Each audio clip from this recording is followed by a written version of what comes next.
Bonjour à toutes et à tous. Alors, ça fait un bout de temps que je n'ai pas refait de vidéo pour l'update de la Tronxy X5S, ou du moins ce que c'est devenu, puisque ça n'a plus vraiment grand chose à voir avec la machine d'origine. Donc, ça fait plus de 8 mois que j'ai acheté le petit monstre.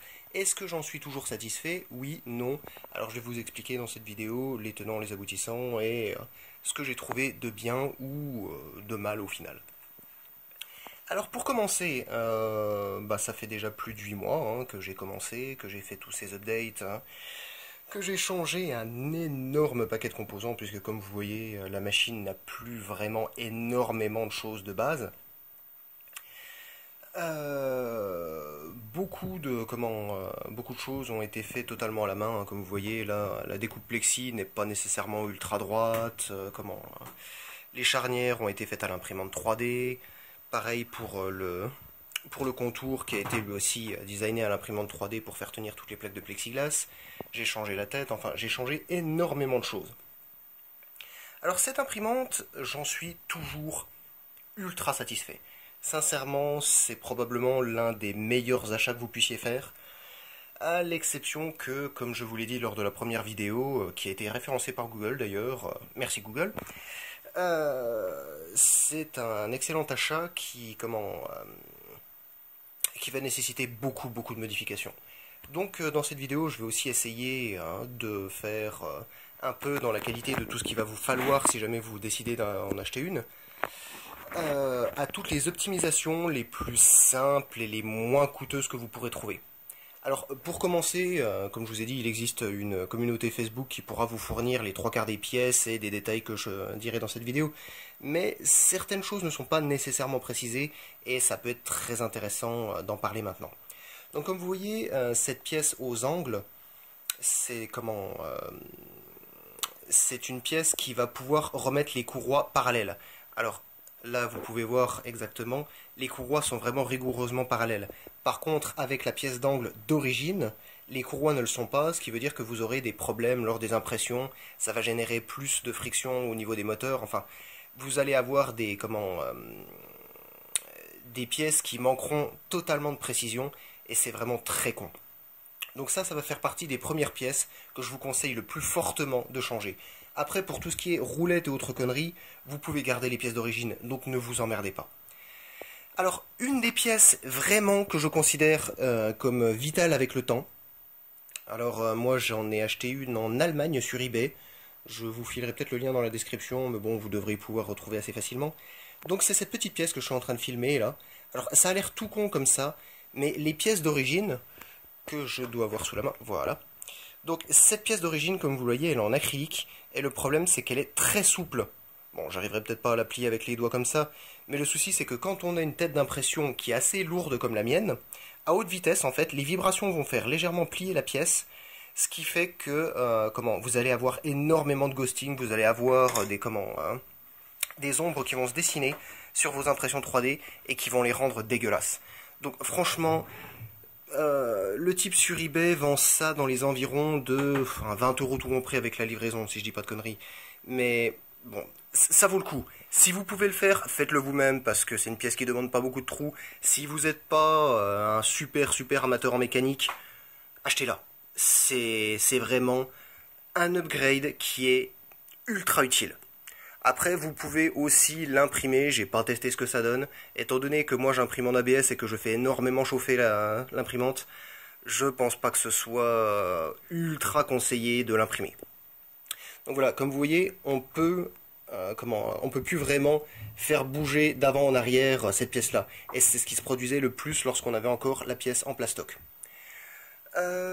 Quoi d'important sinon? Une petite mise à jour très con. Alors oui, je sais, il y a énormément de bordel. Quand on bricole, c'est les joies du bricolage.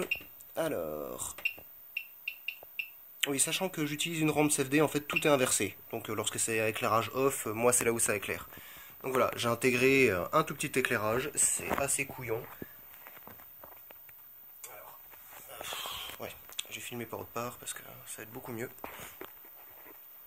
Voilà. Il s'agit de simples LED, hein, que vous pouvez, un ruban de LED que vous pouvez trouver chez AliExpress ou alors Banggood ou n'importe, hein. Ça coûte dans les 3 euros à 5 euros, c'est vraiment pas la ruine. Donc ensuite, ah oui, quelque chose que je vous conseille, surtout si vous imprimez comme moi en ABS, c'est de vous acheter une ultra base de chez Anycubic. Alors, sur certains sites chinois, vous devriez pouvoir la trouver pour pas trop cher, je pense dans les 20-30 balles, ça dépend de la surface. Mais l'adhésion est vraiment excellente. Ça vous évite de remettre sans arrêt du jus d'acétone et autres.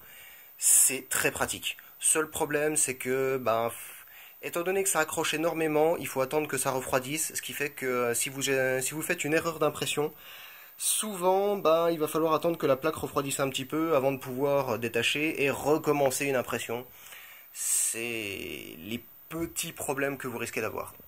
Alors, comme vous pouvez le remarquer, là, moi j'ai j'ai toujours une rampe CFD, hein, qui est toujours connue pour être ultra dangereuse, d'après ce qu'on m'a dit, qui peut foutre le feu.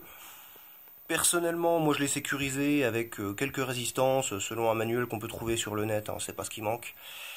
Et j'ai aussi mis, comme vous pouvez le voir, un pad de water cooling sur mes TMC 2130. Donc c'est des drivers silencieux, ça coûte une trentaine de balles et c'est relativement difficile à configurer si jamais vous les mettez en SPI.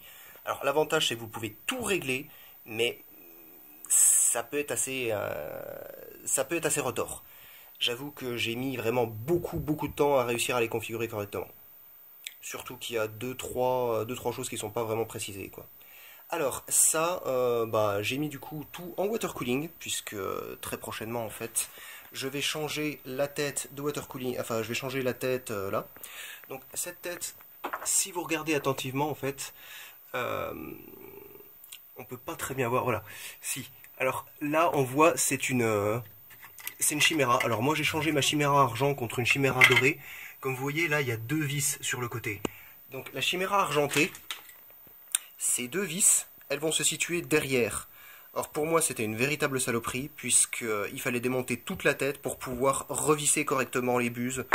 Et non, ça c'était c'était hors de question. Donc si jamais vous voulez faire comme moi et acheter une buse double extrusion, c'est pas pour ce que ça coûte, c'est 15 balles, hein, donc n'hésitez pas sur AliExpress, c'est pas parce que c'est pas estampillé 3D que ça marchera pas, hein. Bien au contraire, ça fonctionne tout aussi bien. Donc faites bien attention à l'emplacement des vis là si vous achetez du Chimera. Voilà, c'est con mais c'est à savoir. Donc le système pour l'instant il est un peu monté à l'arrache, hein. Je l'ai monté il y a 2-3 jours, hein, donc j'ai pas encore eu le temps de tout remettre correctement d'appoint. Comme vous voyez, l'alimentation elle est complètement éclatée. C'est histoire qu'elle refroidisse un peu mieux. L'alimentation, je ferai probablement une vidéo pour comment faire une ventilation où le ventilateur ne tourne pas H24, puisque comme vous voyez, moi je l'ai ôté parce que le bruit me saoulait méchamment.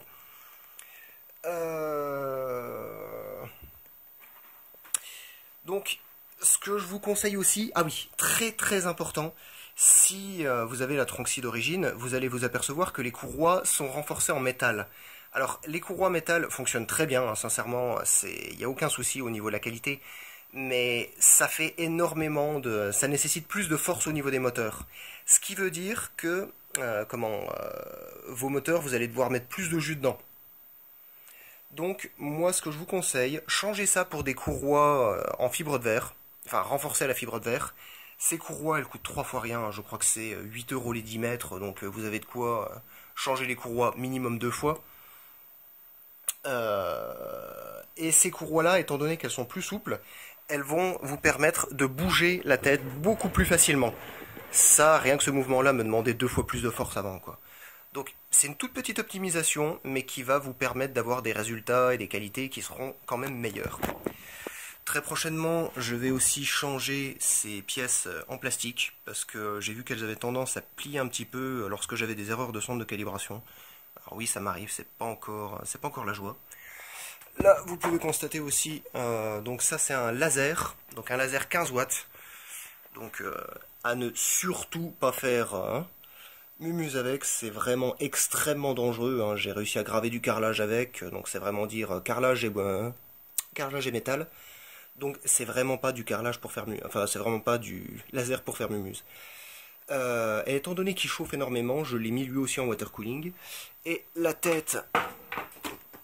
nouvelle tête d'impression qui va aller juste en dessous, ça va être celle-là. Donc ça c'est une Chimera water cooling qui va très prochainement être montée, mais vu que j'ai deux trois problèmes d'agencement de la nouvelle tête, pour le moment je fais sans jusqu'à ce que je fixe ça définitivement. Voilà, donc je vais clôturer cette vidéo. J'en referai très probablement une sur d'autres choses comme Sarah ou 2-3 updates lorsque l'imprimante sera un peu plus finie, surtout que bon, ça nécessite quand même encore quelques finitions, hein, c'est pas parfait. J'espère que cette vidéo vous aura aidé, qu'elle vous aura plu surtout, et n'hésitez pas à m'envoyer des commentaires si vous avez des questions ou n'importe. Ce sera toujours le bienvenu. Passez une bonne journée.